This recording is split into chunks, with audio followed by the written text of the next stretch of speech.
My dear colleagues and virtual participants, Assalamu alaikum and welcome.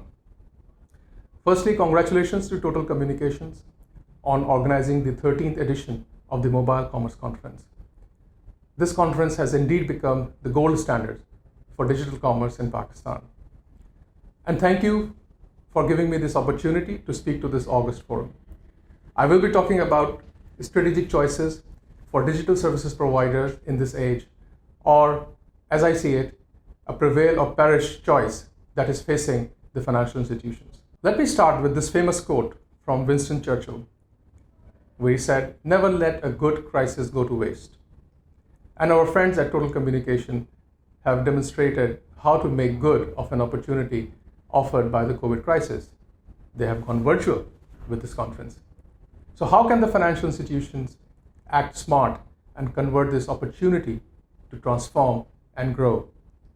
I will spend the next few minutes to share my views around these key themes. So the customer experience in the digital era is perhaps the most important feeling that a customer can get out of this change. And a major mistake which many of the participants make is that they keep the technology at the center of this change rather than the customer. The customer desire is put at the back end, and we try to wrap our product around the technology that is available to us. In my view, the key message here is that when you break a barrier in process and reach, don't break the customer experience and the human touch that comes with it. Customer expectations and demands are creating interesting challenges for us as well as opportunities, and we have to ensure that the value proposition that comes out of the change is actually of benefit to the customer and not for the financial institution or the provider of that service. The rise of omni-channel experiences and digital platform has led customers to not only wanting but expecting a superior user experience from all the products they interact with. One which is consistent, intuitive, generates trust and excitement in usage, not simply a product which is there because of a technological breakthrough and doesn't have the customer as its focus. So I've given an example of a customer journey which has been transformed. So a customer who was using a brick and mortar structure was using the traditional channels and was getting the product that he needed over a couple of days or sometimes even weeks.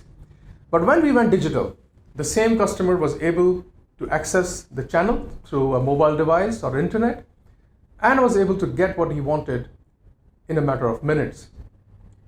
So that's great, but what is the customer thinking here actually? Yes, the customer saved time. Yes, it was hassle-free, but did it have enough use cases around it? Did it satisfy its financial needs? I mean, this is the crux of the change that we need to understand and we need to implement as service providers. The various channels that are available to the customers right now are confusing and they are increasing on a daily basis. A study by McKinsey tells us that almost 90% of the use cases in the digital platform will be around mobile devices, followed by internet, and then third-party and other platforms.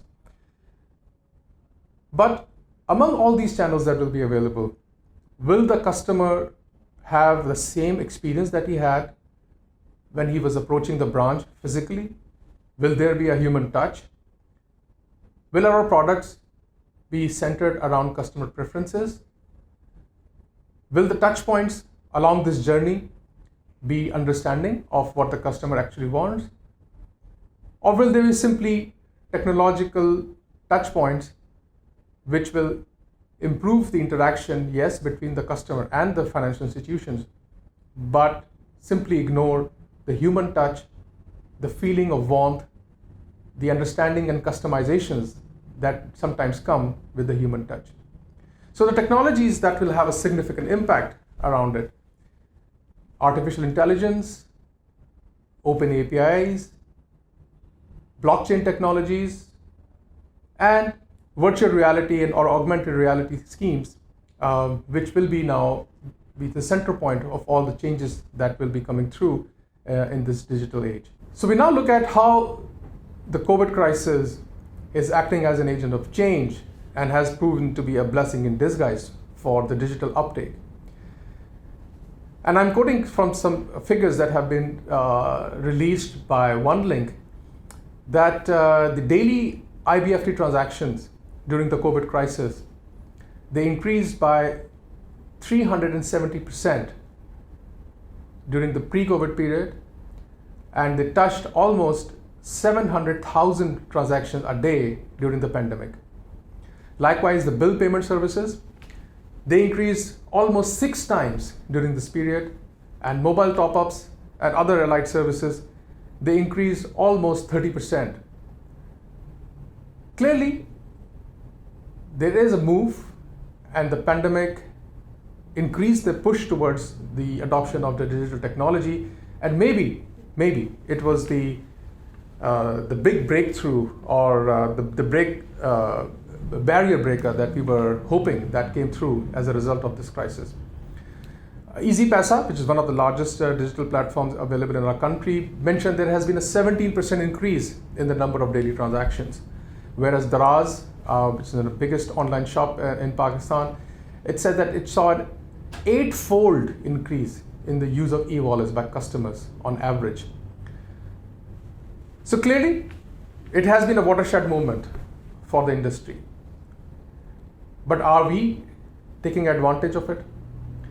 Yes, the existing use cases are increasing, but there's a whole universe out there which needs to be brought into this fold. There are almost 100 million individuals, adult individuals in Pakistan that are unbanked.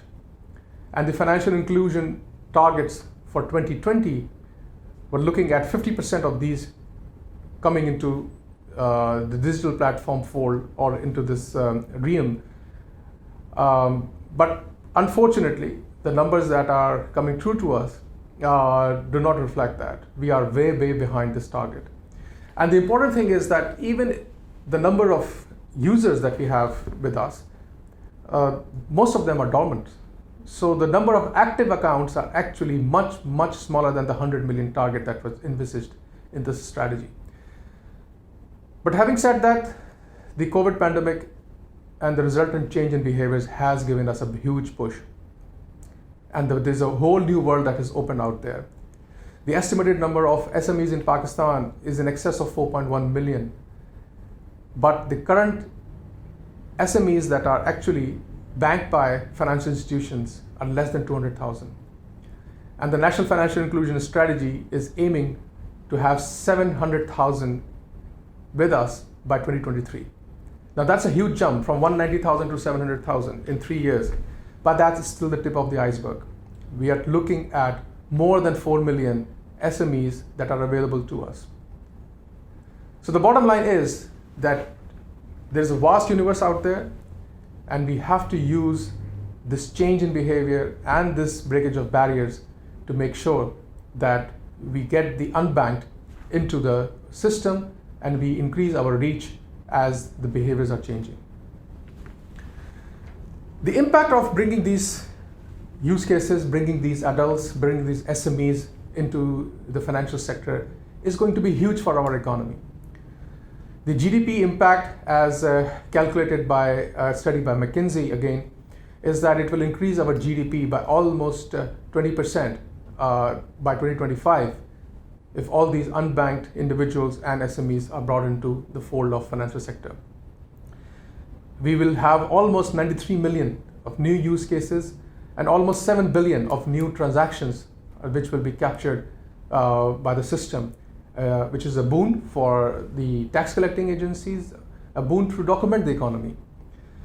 The increase in productivity that could come as a result of the use of these digital channels is estimated at 34%. And it will increase the efficiency of our economy as well as the reach out of our businesses, of our financial institutions, and all the digital platform providers that are ready to tap this opportunity. So now this brings us to an interesting part. So how can we sustain and accelerate the changing customer behavior?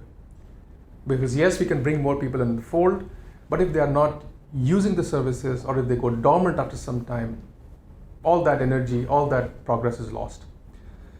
So as far as the digital payment infrastructure is concerned, State Bank of Pakistan and other stakeholders and regulators have played a huge part in making this push and attracting their customers. The reduction in fee and in certain cases complete abolishment of fee in the use of digital transactions have led to a surge in the use cases, and we have seen that more and more people are using the digital platforms for their day-to-day financial needs. And it makes sense. As you increase this payment ecosystem, as you bring more and more people into the fold, and as the links get integrated, the number of use cases will continue to increase, and there will be enough time for financial institutions and the government to make money out of this. But let's not kill it right here by imposing costs and restrictions and taxes on them, as it will discourage the adoption of these platforms. We have seen numerous moves from schools to fuel payments to tax payments, payroll processing, tickets. I mean, everything under the sun is now coming under the roof of this digital payment ecosystem. And as a result of that, the number of transactions and some of the figures that I've given you before indicate that the number of use cases is rising by the day, and we need to sustain that. We need to keep this momentum going to ensure that the number of cases keeps on rising, and more people, especially people who are just coming into the fold of financial system, are using these platforms. Now, I come to the last part of my presentation, to how to reshape the banking for this next normal and to cope with the challenges associated with digital banking. Now, overcoming the customer behavior challenges is the key, and as I've mentioned some of the use cases and the increase in the usage, it is a challenge for all the stakeholders, technology partners and regulators, and we have to work together to bring this change. We have seen that simply bringing apps and making them cheap, it doesn't change behavior. Our addiction to cash as a society is a huge impediment to this change. So what we can do to ensure that this behavior change continues? We need a continuous enactment of supporting laws. This includes privacy laws, e-signatures, digital identity theft, similar things that we have seen happening in most of the developed world need to be introduced in Pakistan. Asan mobile accounts and Roshan Pakistan type initiatives, where the regulators have come forward, like for example in Asan mobile accounts, we have the State Bank of Pakistan and PTA coming together, and the government acting as the catalyst to ensure that the financial system comes together to deliver these products. National digital literacy campaigns. We want proliferation of broadband 4G type services, high-speed networks, and availability of devices so that people can access these services. Reduction in transaction costs, very important, and we have seen how it has impacted the changes in behavior during the COVID pandemic, when the central bank asked the banks to reduce these costs or abolish them, and the number of use cases surged. And it makes common sense. Today, if I go to a bank and put my check in for transfer of funds from one account to another, it's a free service.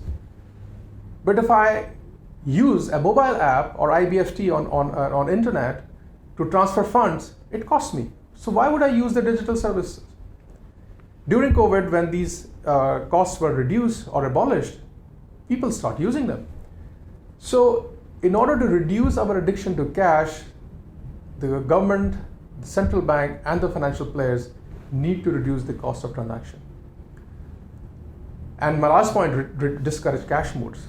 That can happen by giving discounts on e-transactions, giving tax benefits, simply bring people in the fold, document the economy, make people addicted to e-transactions instead of cash. And as I said, there will be enough time for everybody then to make money out of this platform. So what is the next normal?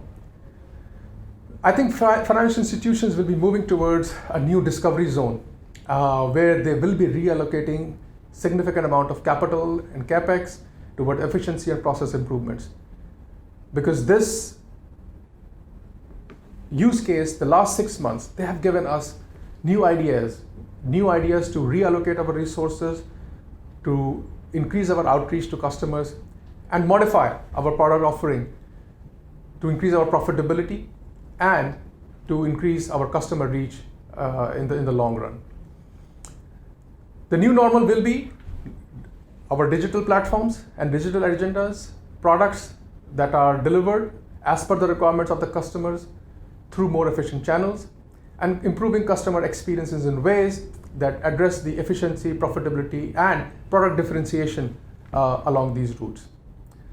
What customer wants will be the key and not what the technology determines, as I've said it earlier. So whatever use cases you are trying to determine or develop, they should be around customer experiences and what they want and how much value you can add around there. In the end, I think we have a lot of questions that we need to answer amongst ourselves. The revenue drivers, how these platforms will evolve into such, how your distribution strategy will be configured for the next few years in this digital age, and how will you transform your approach to reach out to customers, to onboard them, to assess the risk, and how to service them going forward. And lastly, how will the decision making in this entire approach work? Decision making at the end of the institutions, decision making at the end of the customer, and decision making at the end of the regulators and other stakeholders, because we have a whole plethora of different processes that we need to channelize, including the KYCs, the transaction monitoring, the risk monitoring. Everything needs to be wrapped around this digital platform in order to ensure that the institutions, the consumers, and all the stakeholders benefit from this change. Thank you so much for your time. Thank you for listening to me. If you have any questions, you can post to myself directly or to Total Communication. Allah Hafiz.